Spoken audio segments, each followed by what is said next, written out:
Help desk is like work orders. So the computer's down, electricity, the lights are out. I mean, there can be different departments. You can only have one department, you can have multiple departments. Each department is separate from the other. They act independently. So in this case, I really have 4 help desks, 4 different ones, because each department is different. If I'm a technician in technology, I am not a technician in maintenance. I'm different. And within that, so let's say technology. These are what we call request all. That once again, everything you see is customizable to y'all. We also have banners. So if something's, all email is down. Well, don't go in and submit a ticket because we know it. It'll be back, so you can put banners up there. You don't have to email me back. Yeah, don't tell me. We already know. Yeah, I'm on vacation. Don't call me until the 31st. But yeah, so if I want to put in a ticket, let's say my computer's not working, I can pick on it. You can also have sub requests. So if you wanted to break down into further things, you could. And then whatever you want them to fill out, it's all customizable. So they select their campus. If you're using facilities and events, you could either have them, you can even have them choose their room because their rooms would be in the system. Otherwise, they're just going to type it in. You can have the assets pop up because it knows that this is the asset tag of the computer that's in this room. That's if you have both products working together. And facilities and help desk, yeah, they talk together. Obviously, they can type in stuff. They type in a detailed request or whatever. They can attach screenshots or anything they want to. There's no types that they have to use, whatever they want to attach. And then it is submitted. Once they submit it, it can auto flow to the person it wants to. So if so-and-so gets all hardware requests, it automatically goes down. If you want it to go to one person and then they assign it, then you can do it that way. And if everybody from this campus gets these requests, then it does that way. So either by whatever type of request it is, or what location it is, or if you want someone to assign it, it can be assigned in any way. So we can have Phoenix technician receiving Phoenix all the ones that comes from Phoenix will automatically go to that person. Now if that person, let's say that technician that does Phoenix, if they need to send it on to you because they can't do it, then they just reassign it to you.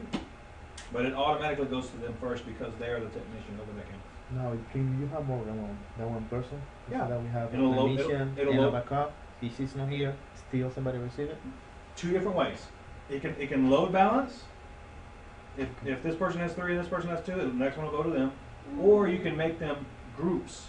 So I'm in the hardware group. So not only can I see the ones that are assigned to me, I can see any of them that are assigned to my group too. So if somebody's on vacation, maternity leave, they're assigned to them, but we don't want them to fall through the cracks. So I can go look at any of them that are assigned to my group as well. We use this inside too. Help desk is how we do trainings. They come in, and they get assigned to training group. I go in there and look, and yeah, we use this internally too. You have supervisors. So if I'm your supervisor and you're going to close a ticket, I may have to review it before you can close it. All of that. You can have surveys. So the teacher submits a ticket. Maintenance goes out and fixes their light bulb. Then the teacher does a survey to say did they interrupt class. Or all of that can be random. It can be mandatory. It can be optional. Of course, there's reporting. You can set up a parts store. Have all your hard drives in there, and you can set up labor. How much did this ticket cost?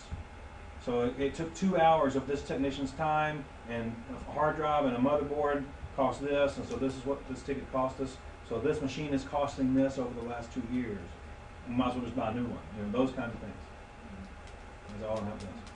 It's pretty good. So on the end user side, the management side, you have statistics on, you can do statistics by type of request, by technician, by department, by campus, anything. You can filter. There's a report builder that's exactly like the Alert report builder. You can pull in whatever fields you want, filter.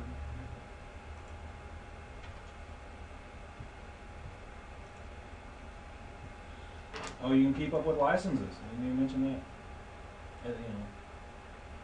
Dates and licenses, and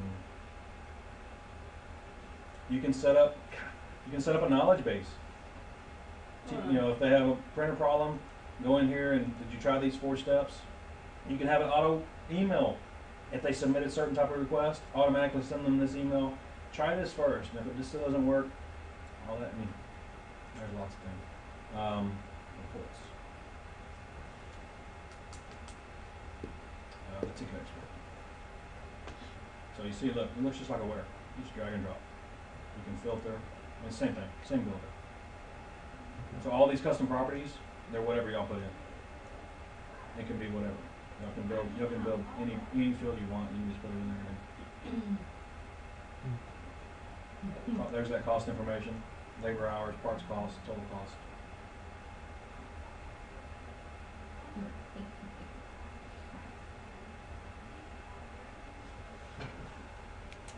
You can export to Excel or PDF, as long as it's just like a where.